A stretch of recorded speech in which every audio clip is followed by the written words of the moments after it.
on the website. Just checking to see now if we're on Knock 'em Dead. Not Knock 'em Dead, but on Governors. Alright, we should be on Governors in about a minute, I would think. Um, so, we are on. I'm very happy to. I got a great topic today. Um, I got the idea from a couple of people what we could talk about. I don't normally like to talk about myself, but I guess in quarantine life, everybody is doing it. They're walking their dog. They're showing. They're wishing their mothers a happy birthday. They have their kids singing and stuff. So I don't know really what I can do, but I thought, hey, I like to talk. I'll show you some stuff about me. Maybe you'll learn a little more about me. What kind of what's in my mind, what I like, what I dislike, stuff like that. Okay. Um, Let me see. What does it say here? Give me a couple minutes, folks. A couple of seconds here. Well, I gotta give it some time to get onto Facebook. Okay, we are on YouTube now, which is great. So we just gotta get onto Facebook. Let's see if we can get onto Facebook. Hold on.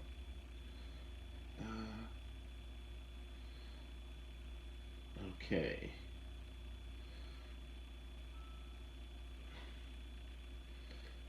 Sometimes you don't realize how much you miss a studio until you miss the studio. Does that make sense? I guess it makes sense. Let's see. Alright, what do we got here? Am I on? Yes. Okay. We are good to go. We are on Facebook. We are on YouTube. We are on the website. And that means I am on. This is great. Hopefully we got some people watching now. Again, sorry for the delay. We had some technical difficulties. Last time it was great. This time, sometimes it just doesn't work out. All right, I got big fingers. Maybe that's what the problem was when I pressed things, or it just wasn't ready when I pressed it. So, hello, Joan. How are you? I don't know if you made your waffles, but again, anytime you need anything, just message me. I'll be happy to answer for you. Any kind of questions you got. Okay. So, to start off the show, kind of like give you a hint on what I'm going to be talking about. I'm going to say this. Let's see if anyone knows what this means. Okay? Ga ej duvan vambo toji. Toji means, what I just said was, greetings, comrade, in Klingon. How's that sound? Okay? One more time. It's Ga ej duvan vambo toji. Okay? Which means, again, greetings, comrade, in Klingon. Which brings me to my subject for today. Everybody remembers the comedian George Carlin, genius, funny guy, probably one of my favorite comedians. Used to watch him all the time, especially as a kid growing up in the 60s. I saw him start out, and then also on the HBO specials and everything until his death, which was a sad thing. Because if he was around today, I could just imagine what material he probably would do. Okay. So today's subject is stuff. Everybody's got stuff, okay? The other day I got a call, again, from my friend Mont and he called me to tell me some things he found. He said, now's a good time to go through your stuff. I'm like, yeah, you know what, Martin, you're right. So that's what I did. I'm going through my stuff. I'm not going to show you everything that I have. That I could say for other shows. But I do have stuff, like everybody else. I kind of wish I had a man cave. I have a lot of this stuff I've been waiting for all my life to do a man cave, and I just never got the opportunity for one. Maybe one day I will. Okay, hopefully, we'll see. So, just waiting to see. I don't see anybody else watching, but Joan, I'm all yours, so let's have a good time talking about it. Okay, so, for the first part of this stuff, I have this drawer that's in my chest of drawers where I keep my clothes.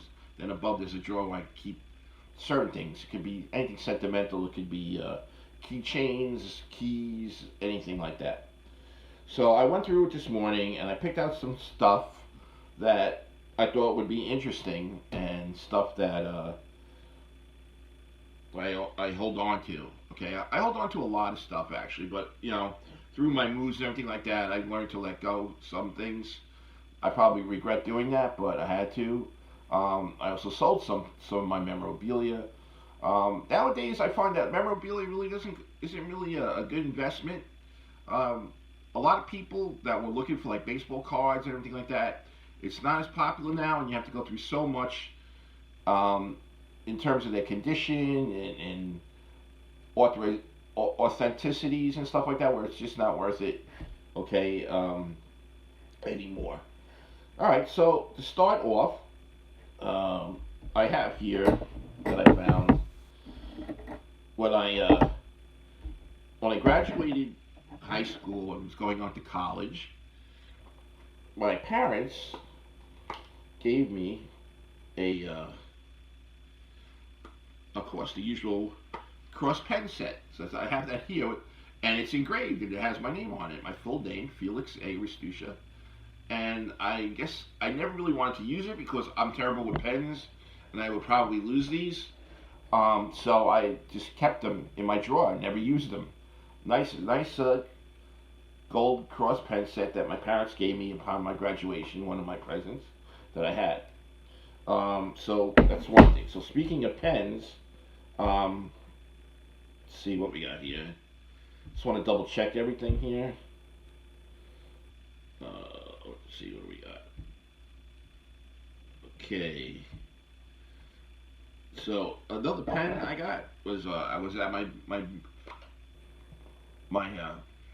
good friend's wedding, my best friend's wedding down in Florida, and for the groom presents we all got ta-da Mont Blanc pens. I don't know if everyone remembers that. I don't even know if you get the refills anymore for the Mont Blanc pens, but that's what I got here.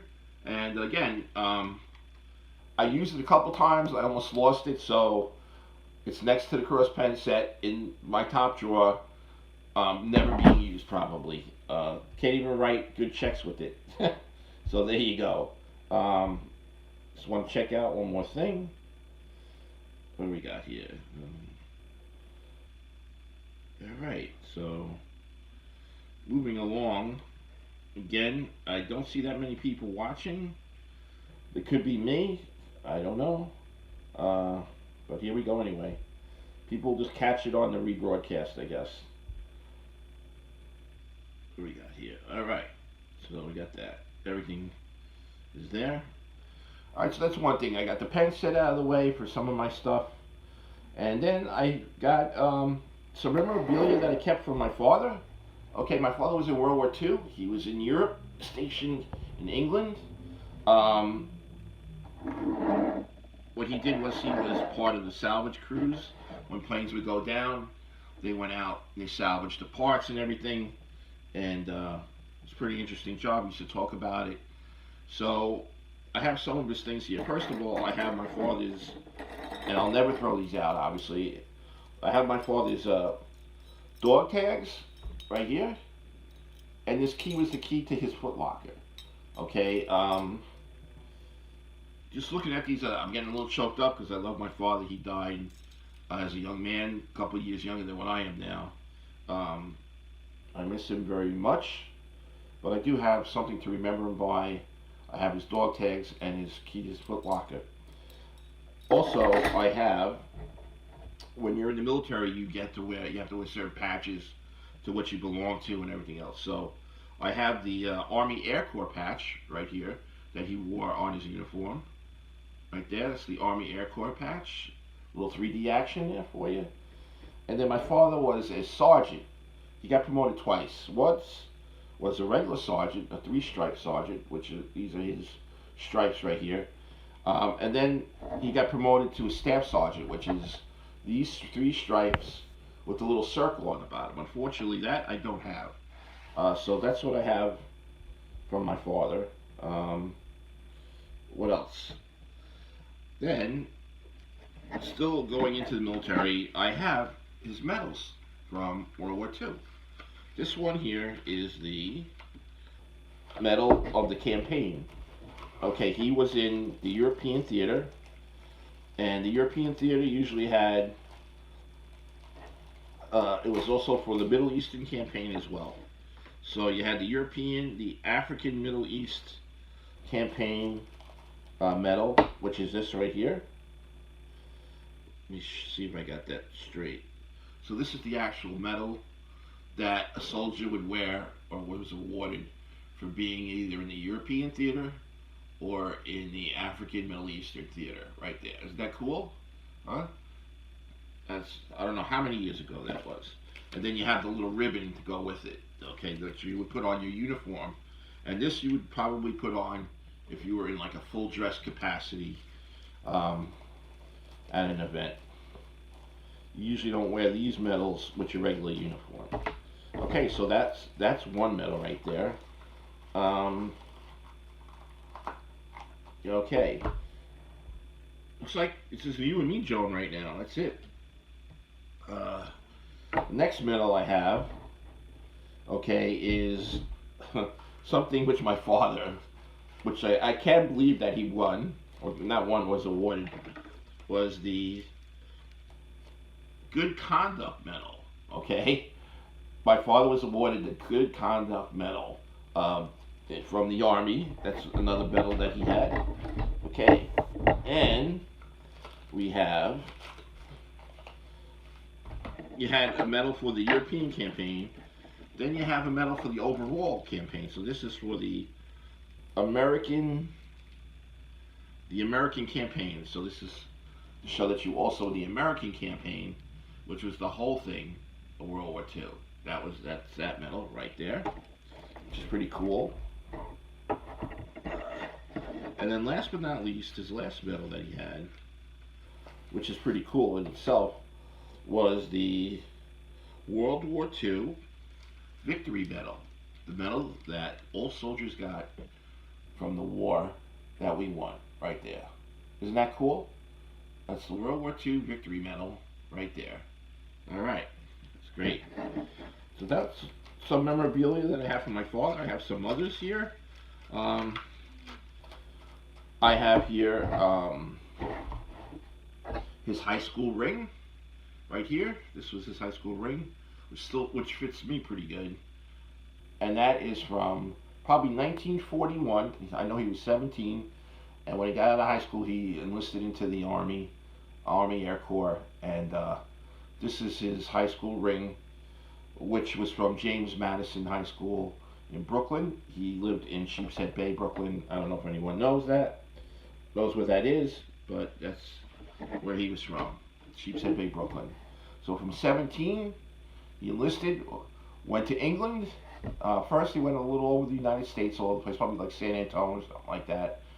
And then he went straight to England at 17, 18 years old. Can you imagine that? A lot of guys were that age when they went over there. A lot of responsibility. What else can you say? We made it through. We were victorious. A lot of them, if they were around now, probably, would have a good spirit, and we'd be able to beat this coronavirus, which we are anyway. Okay, another thing I have here, which I think it's either his watch or my grandfather's watch. I have this traditional gold band type watch right here with a square face. Nice and elegant. This is before you had your, those expensive watches like Tag Heuer or Rolex or anything like that. That's what men would wear. Okay, it's kind of like a Mad Men. I don't know if you remember Mad Men from like the late 40s and 1950s. It's this type of a watch. Great. And then I have a stopwatch that was. I also like a lot of antique stuff. Anything that my family had, I would hold on to. For most of the time, I have like an antique table from my Uncle Angelo. I have a coat rack from my Uncle Angelo, and I have my father's old antique roll top desk, which needs a lot of work. I just don't know what to do with that at the moment, but that's what I do. I like a lot of antique stuff. I hold on to a lot of stuff, just like George Carlin. But this is a pocket watch that was from I believe, my Uncle Angelo. And this is what it is right there. Okay, it would have a chain to it. I think it used to have a chain, which I have to find, with like a little knife to it that they would use for whatever, trimming their nails or whatever like that. But that's what I have right here. This is from Uncle Angelo. My Uncle Angelo's not stopwatch, a pocket watch right there. Okay, what else we got here? Joan lived in Bay Ridge. Okay, so I think that was fairly close, if I'm not mistaken. Knapp Street in Sheepshead Bay. That's a popular area even today, where they have a lot of restaurants, stuff like that. Okay, and it has here. Joan has a few things like his old Painters Union dues book. Okay, she's talking about her father. The KFC Miraculous Medal. That's a big one. I used to be in the KFC. And he worked all his life. Yes, that's right. So did my father. My father worked all his life. Before he had aspirations of getting a nice condo down in Florida and going fishing every day and crabbing. Unfortunately, he passed away before any of those dreams came true. All right. And then she said the gold watch was a little wedding gift from his mom, which is pretty traditional. I know when I got married, my first time, my ex-wife then did buy me a gold watch for the occasion.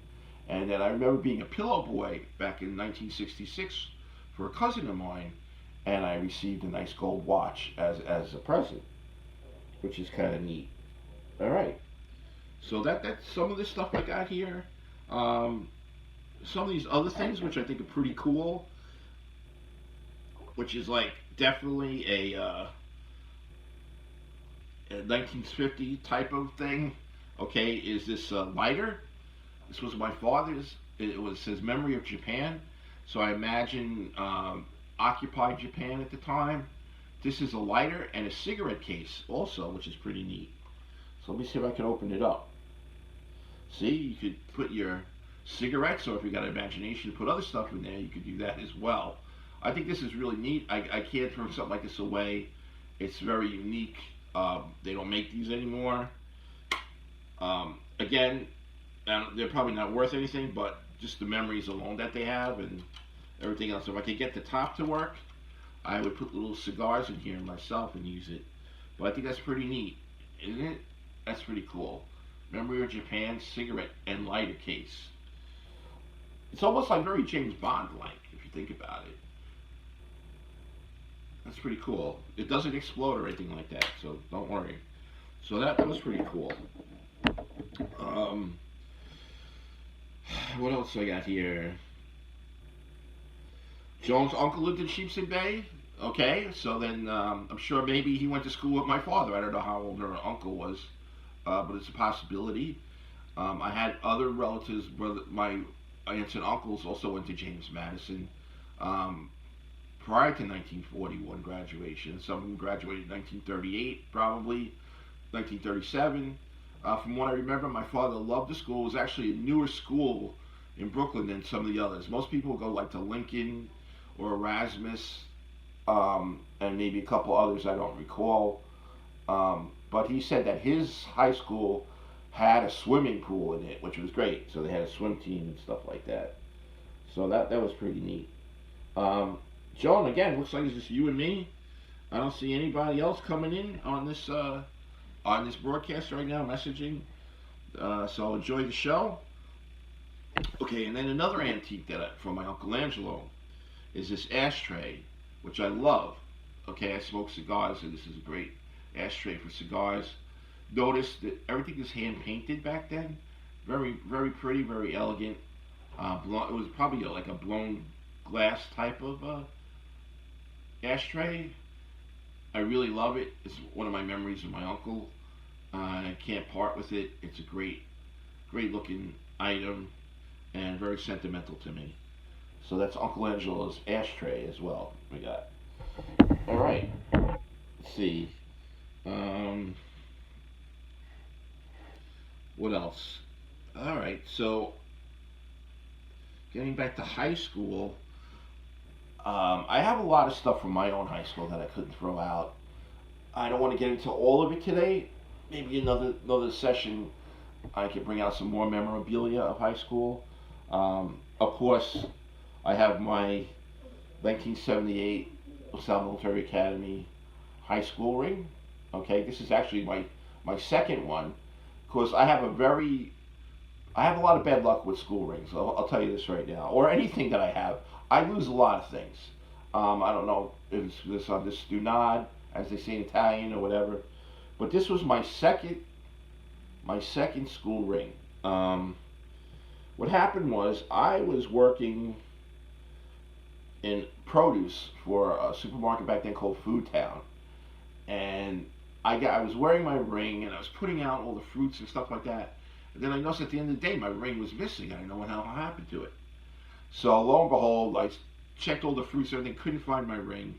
Maybe someone found it and took it. I don't know. So I had to get another one. So I got another one right in my senior year. You get back at LaSalle, you would get your ring in your junior year. We'd have a ceremony on Mother's Day, nice parade. Our mothers would present the rings to us. It was very nice, and then we'd go to have lunch with our mothers afterwards. So this was my ring, the second one, not the first one.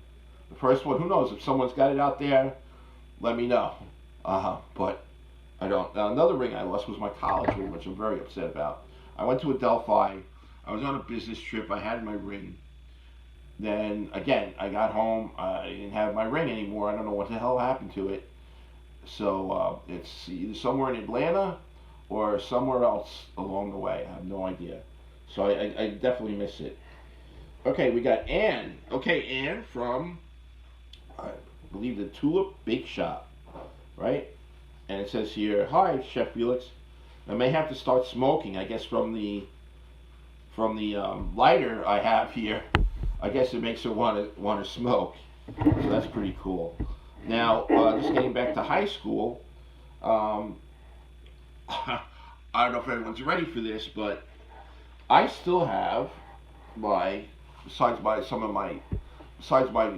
of my uniforms from high school and hats and everything, and my saber, I have my football jersey. I don't know if anyone can see that. That's me, LaSalle, number 64. That was my number, and then you turn it around, and there's my name, Rastusha. I can't believe that I used to fit into this, and that this used to be really big on me. Okay, with shoulder pads and everything else. I was number 64. I was a center, not first string though, because I only played for 1 year. I played my sophomore year at LaSalle. Prior to that, I played a lot of football in little leagues and everything like that. And I was always a center all the time.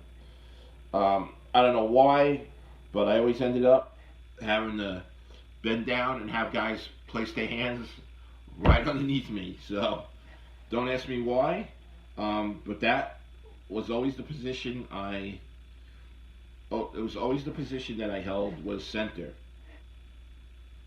They say though that you should give the center to a very intelligent person, so I would like to think that that is true. Hopefully it is true. I don't know, but I didn't feel too intelligent with the gentleman putting his hands underneath me or wiping his hands on my butt, for that matter too. They always had the towel that they would wipe their hands with. But I always got the snaps right, and I was able to do it. But I only played for 1 year. Usually, if you're a sophomore, you play for a JV team, not the varsity team. But our school was so small that we had a varsity team. So we had a lot of bigger kids that were bigger than us, that were obviously seniors and juniors. So I was more of a tackling dummy than getting out there and playing football. And we used to play a lot of tough teams when I was on. We used to play Fordham Prep, another Catholic school, which had about 2 or 3 first strings. And these guys were huge, and they were like machines. And we only had enough kids to cover the amount of a football team, and a lot of those kids would play both offense and defense. So we used to get tired out right away.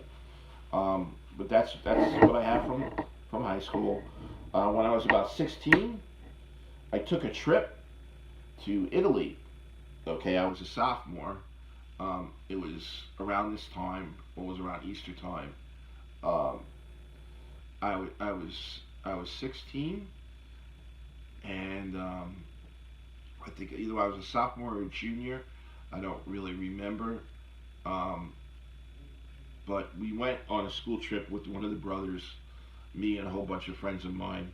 It was a school trip. It was a great trip. I loved it. But the only thing on our mind when we got there was two things. One was hopefully, like the Gidget movies, you meet a nice girl, maybe a nice Italian girl or whatever. And the other thing was to go and buy switchblades. I don't know why, but we were intrigued. Everybody would come back. That was a souvenir at the time to get were switchblades. I'll never forget. I was in Venice. I was with a whole bunch of other guys from my school, and they knew where to go. And we would go to this little shop in Venice, and there'd be this little old lady behind the counter. And luckily, I could speak Italian, but I didn't know how to say switchblade in Italian. So we were all there. We look at her, and we're trying to tell her, that we would like to purchase some switchblades. So one of us went like this, whoosh, and right away she got a little box, and this little old lady takes out this switchblade, just goes like this to us. You got to see it. They had all different types of sizes, but this is an actual switchblade that I bought in Venice. Now I'm not really so proud of myself for it, but back then when you were a kid, this was the thing. This was the thing that everybody wanted. So I got this and a couple others in different sizes when I was in Venice. And I even have this little size one, this little switchblade right here. I'm saying a lot, like my wife said, but so that was like some of the things that when you're a kid, stupid things that you do, you purchase. Actually, I believe they're illegal. I don't know if they're still illegal here in the United States. So we had to hide them coming in through customs. I hid mine. I wrapped them and I hid mine in my baby powder. How do you like that? Huh? What a criminal mind I had at that age. And then some kids just put them in their dirty underwear. But we ended up going right through customs anyway because we had a brother with us, and we were the innocent kids from an all boys Catholic school, so they let us through. All right, so that's what I have there. Still have some more stuff here. Let me see what else we got. Now, growing up through the 1960s and 70s, obviously, television was a very big. Television and sports and going to space were very big for me. I love shows, obviously, like Star Trek, Voyage to the Bottom of the Sea. I have DVD collections of Get Smart, The Man from U.N.C.L.E. I love Man from U.N.C.L.E. I have I Spy. I have the Star Trek series. I have Hawaii Five-0, which is another show that I liked. So growing up, pretty much I was surrounded by all the great television shows. I guess nowadays they have good TV shows, but nothing will probably beat. And again, because I'm a 20th century man, still living in the 20th century, not quite 21st century yet. You'll never quite beat the shows that they started when television really was at its beginning. And really, like shows like To the Voyage to the Bottom of the Sea. A lot of those shows, a lot of westerns, a lot of that really did more for the imagination than they have now, I believe, for kids out there. So, with that, speaking of Star Trek, the Klingon that I got from my Klingon dictionary. How's that? I got that from the Klingon dictionary. And I have also a Star Trek Encyclopedia reference book, which is for everything: characters, equipment, episodes, anything you want to know information-wise for Star Trek. This is the book for you. This covers not only regular Star Trek, but it also covers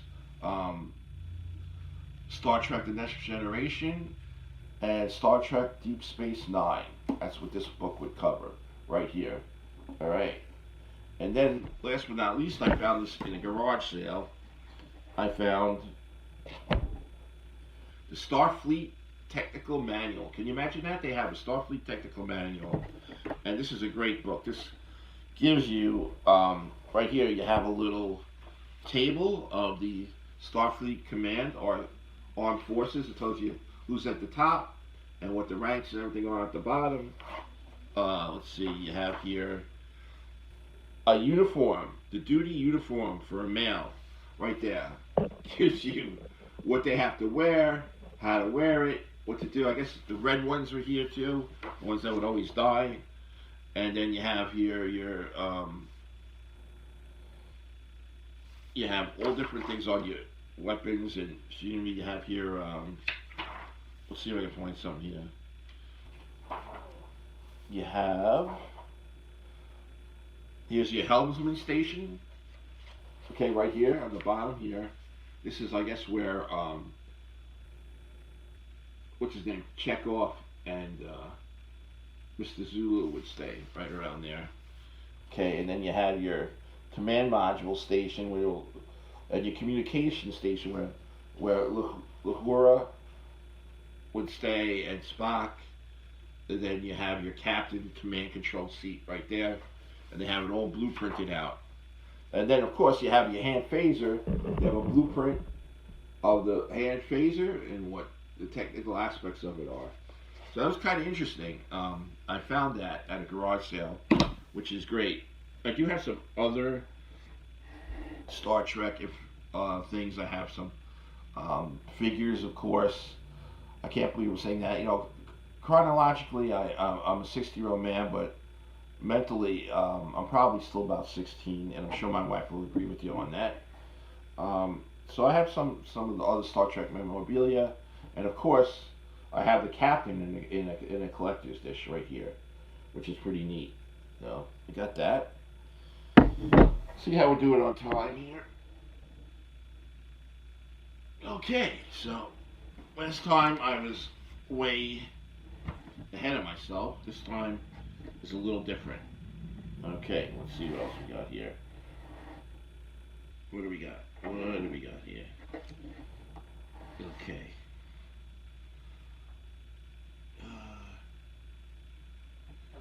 We got about 10. Actually, we got a little longer because we started really about a quarter after. So, excuse me, honey. Oh, I thought my wife was saying something to me. Trying to think some crazy anyway. So, yeah, unfortunately, I think I lost a lot of people today. But we'll have to show them. Shame, I was looking forward to a really good show, which I'm sure it still is. Okay. Just forgive me, I just want to see what's going on here. If anyone else joins. What do we got? Okay. Alright, we still got Joan, we got Ann. Anyone else out there? Say hello, please. I'm sorry this is a little boring for you guys out there, but just trying to give you an idea of some of the stuff I have. Hopefully some of it's interesting, bring back some memories for you. I have this little fellow right here.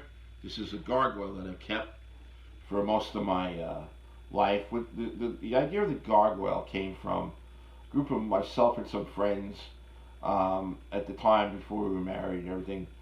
Men, of course, travel, we're cave-like, so we travel in packs. And I guess we were at a time where we were very, I wouldn't say obnoxious, but we were very crazy. You know, like Animal House, things like that. So we decided to call ourselves gargoyles. So I always keep this as a memory of the way, stupid things I did in the past as a gargoyle. And also to keep the memory of my friends that what we started. So this is a gargoyle right here that I keep on my bookshelf. I don't think anyone really knows that. I think I just told people right now what it meant. No, let's see. Last but not least, I have a memorabilia box here, and I have a lot of different things, a lot of sports and other stuff here that It's pretty cool, pretty neat. Um, I have here, I was a Met fan growing up, and I still am today, which actually, from what I see from GovsRadio, mostly everybody's a Met fan. Um, my father was a Brooklyn Dodgers fan, so he would never utter the words Yankees, even though my mother liked the Yankees, but my father was always a Met fan. Because when the Dodgers left, the Mets were there, and that's why he is a Met fan, because of that, one of those reasons. Because he didn't want to go to be a Yankee fan after the Dodgers left. So I have here a baseball that was a foul ball. Unfortunately, I can't authenticate it, but this was hit by Cleon Jones, a foul ball by Cleon Jones. That's where I have an actual professional baseball from Shea Stadium from probably circa 1970 or 69, 68 from Cleon Jones. I'd say more like about 1970. I know this was after the World Series, so I would say 1970. Nice baseball hit by Cleon Jones. Everybody remembers him. What else we got? I have. Here we go. I have a whole bunch of baseball cards, mostly from 1970, 71, right here. These were ones that I couldn't fit in my album. And then, if you see here, what else do I have here? Then I have, everyone remembers the POW bracelets. I have my POW bracelet right here. I have here Lieutenant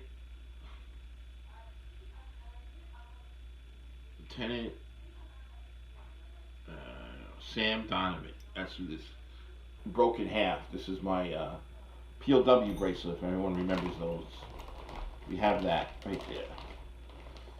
I have that, my POW bracelet. Then, remember with the cards at one time, baseball cards, you had these little coins that came with them. I have that as well. See here.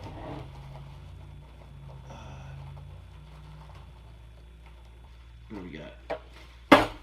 So here we go. We have some coins right here. We have, if you could see them, we have some coins of the baseball players that are on there. They came with the Topps card. This one here is Jim Northrup, and this one is Tommy Harper. I don't remember those guys, but they were back in that era. Let's see if we got anybody else that's interesting in here. Yes, and I remember Bud Harrelson. Would always see him play when I was there with my my father, who always used to take me to Shea. My father used to get tickets, box seats a lot from his customers. They would give him box seats and we would go. And sometimes we would get tickets for the Diamond Club, which was great because we would eat dinner there. And afterwards, you'd wait on a certain area, and all the baseball players would come out, and you could ask for autographs, which would bring me to one of my next things. All right. Also, I used to collect a lot of buttons when I was a kid. So here I have like a MIA button from back in the 70s. I have here a telethon from Jerry Lewis button. I know it's getting crazy. And then we got here a McGovern Schreiber button for elections going on. And then when this little guy was popular, I got a button here for the smiley face. Remember the smiley faces? Still see them today, the emojis. That was pre-emoji. Then I have another McGovern Schreiber button. I guess someone was into McGovern. I think it probably was my sister at the time. I was more of a Richard Nixon kind of guy back then. Of course. Do I have any Nixon ones? Nope. Love Makes It Happen. That's another button I got. So these are lots of things that I saved. Why? I don't know. Probably for the same reason why I'm good at trivia. because it's useless, but keeps me happy, and pretty useless, keeps me happy, and I like it. Okay. Another thing I have here is what I used to. One of my jobs that I liked when I got out of college was I was an account executive for a picture frame company that's no longer around. But we had the skybox at Shea Stadium, which was great because I got to see so many games too at that time, and it was quite an experience. I used to take my first wife at the time. I used to take my friends, and we would have hot dogs in a whatever you call it, catered hot dogs, catered tacos, whatever you wanted, and beer and alcohol, whatever you want. People would say, "Would you like a drink?" They'd make you a drink while you're watching the baseball game when you're in like this little skybox, and it's great. So the first time I went there was back in 1993 on April 5th and April 7th at Shea Stadium. I believe it was opening day at Shea, and the first team that they played was a team that it was their first game ever that they ever played. So it was their introduction into the major leagues in 1993, and that was the Colorado Rockies. So this is the program of that day when the Mets versus the Colorado Rockies for the first time, and for the first time ever for the Colorado Rockies to play. So that was a very commemorative type thing. So I have that. I kept that. I haven't let go of it yet. Right, and I have my okay, here's my button, Nixon Now, right here. See, Nixon Now. I guess I had the winner and the loser at that time. And buttons. Okay, next I have more baseball cards here, which I'm not going to go crazy over. Okay, I have here my Primo baseball card collection right here. Okay, I have like from 1966 or so, or in the early 60s. I have people like, I have Willie Stargell of the Pirates. I got Jim Hunter, who you guys know as Catfish Hunter, without his mustache and beard. I have Sal Bando, if anybody remembers him. Okay, then I go into more of the 70s. I have Johnny Bench, Dave Concepcion. I have a Joe Torre when he was playing for the Cards. I have an action from him. I got Tom Seaver, and I got, of course, Pete Rose also. So these are just some of the ones I got here. Greg Nettles, when he was on the Indians before the Yankees, I have here also. I have Thurman Munson. What else? Jim Palmer. Everybody remember Jim Palmer, the Orioles? And then I have more Raleigh Fingers. Everybody remember Raleigh Fingers? What else? Willie Stargell. I have Roberto Clemente. I have here Ted Williams when he was a manager for the Senators. Okay, right there. If you see it, that's pretty cool. So there's a lot of. I got Willie McCovey. So I have a lot of memories right here in this book of athletes from baseball that I'm very happy that I still have it. Not worth much, believe it or not, not worth much. You have to get these cards either authenticated, they got to be in a certain condition. As time went on, I collected some from like the 90s. I don't know if any of these guys are famous. Let's see if I have somebody here. Ricky Henderson I have, which is pretty cool. Let's see. Ricky Henderson. I got Cal Ripken Jr. I have, who else? Anybody else that's famous? I have here, I don't know. I don't know who else is pretty famous here. I do have also some football cards here. Okay, if anyone knows any of these guys, especially this guy right here, that's Joe Namath. So I have a Joe Namath card. Let me see what else. Joe Namath. I got here also Larry Zonka. How's that? Larry Zonka. I got Sonny Jorgensen, if I remember that. And I got Archie Manning. I got Peyton Manning's father right here. Let me see if I can get him out. Imagine that. This guy was going to give birth to two good quarterbacks in the NFL. This guy right here. This is Archie Manning right there. Peyton and Eli's father. Imagine that, huh? That's incredible. So that's Archie Manning. Kind of looks like one of them, doesn't he? Yep. All right. Let's see if I have anything else here. Okay, put that back. I got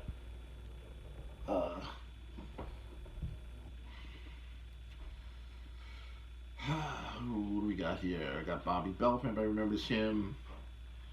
I've got Jack Ham. I got John Brockington, Jim Kick, and then we also have here Spike Jones. I think he was a punter, if I'm not sure. And Larry Brown, right here, running back for the Skins, Washington Redskins. So that's what I have here. I'm sure I'm putting everyone to sleep right now. We're going to go just a couple more minutes, and then I'm going to sign off. I don't know, again, I don't know how many people are watching. It doesn't look like many were watching today. Hopefully they'll watch at the rebroadcast of this. All right, what do we got here? We got here, what do I got? I have a poster that I have kept. This is a poster from a yearbook, baseball yearbook, and it is a Yankee poster that I got from one of the yearbooks.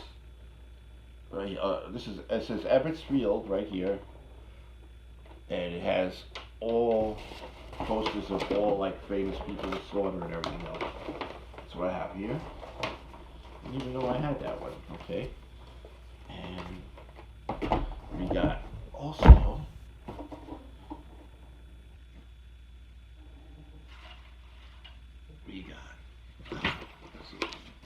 okay.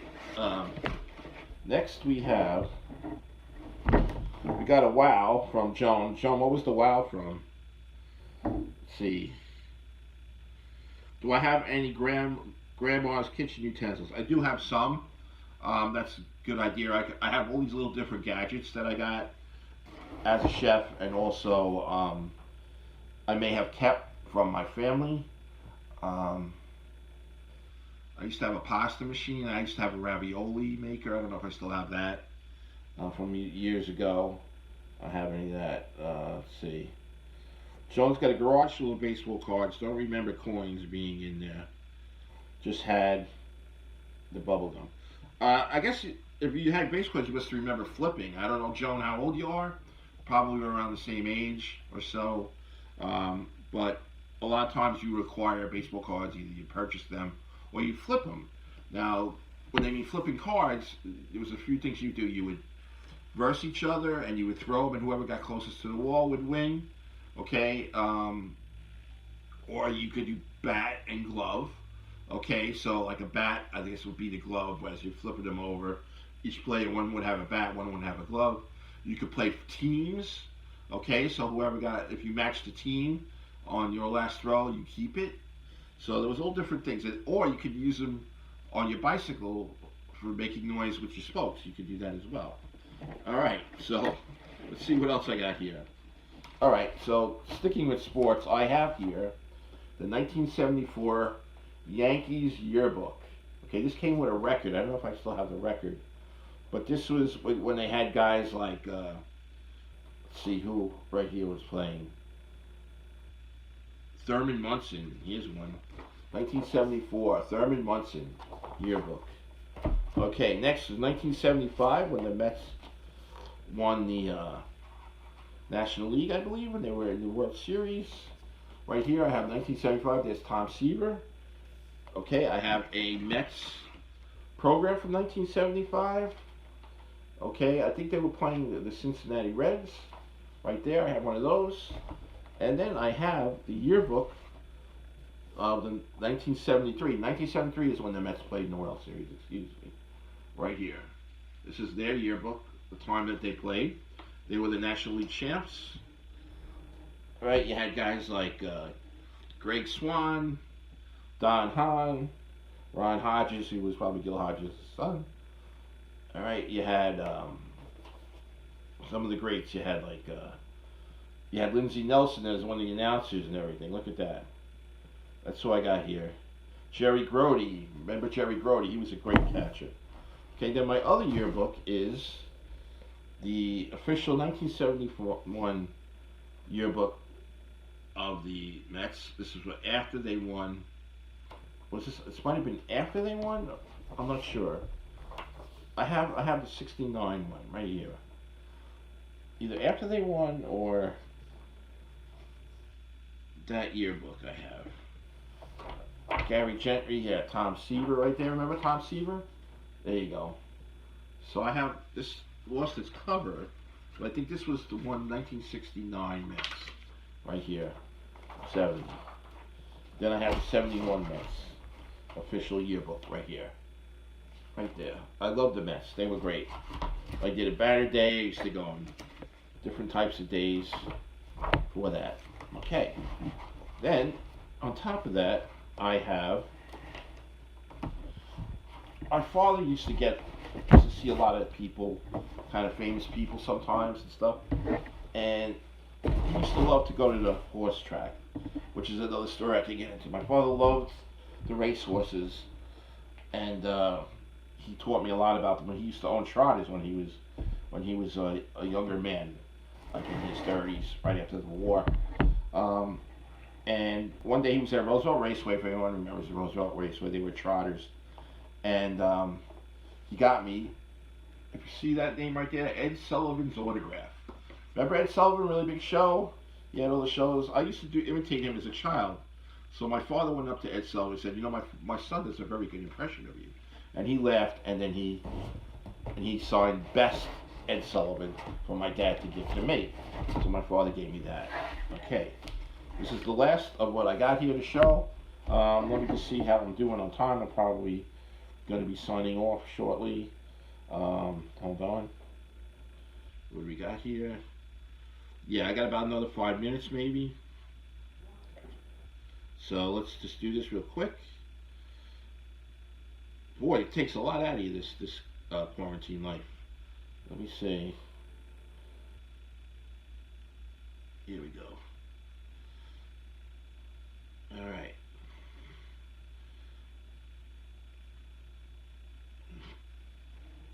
All right. So, last but not least, some of the other memorabilia I have. I always kept this little autograph book when I was a little kid.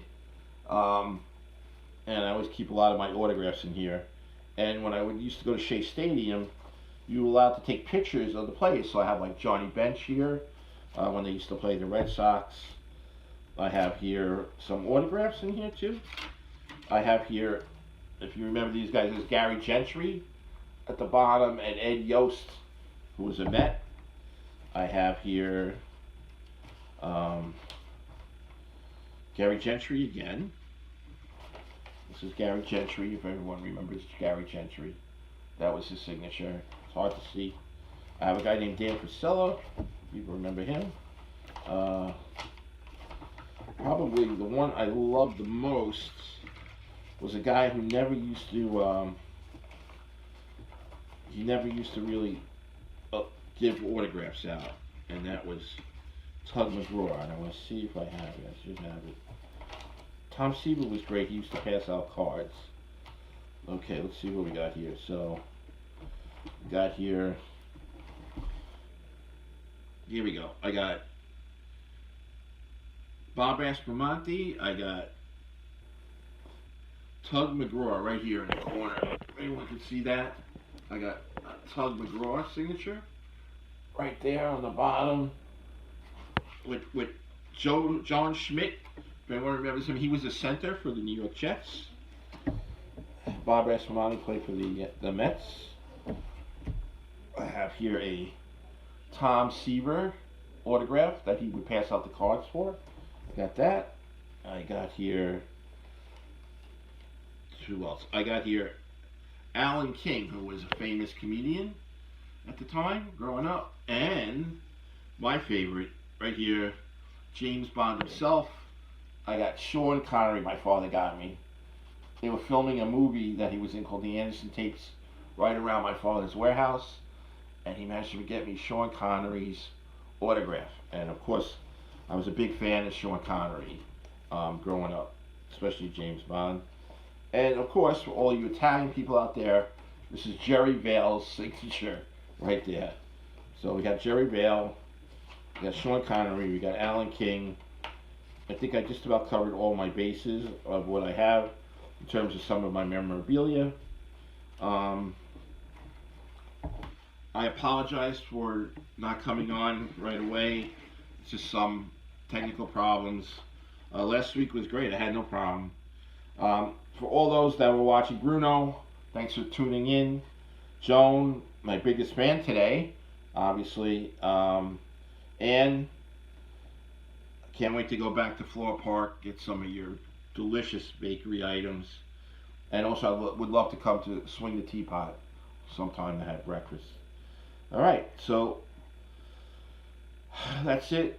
I'm afraid it was a little boring today. I didn't know really what to do or say, but I'm going to be signing off now. I'll be seeing you guys Tuesday, so remember what you want in terms of food for the COVID-19 Iron Chef coming up this Tuesday, coming up. Hopefully we'll talk a lot about some different foods you can make, different things. Keep drinking those hot liquids, have a lot of fruits and vegetables, and that's it, everybody. So have a good day.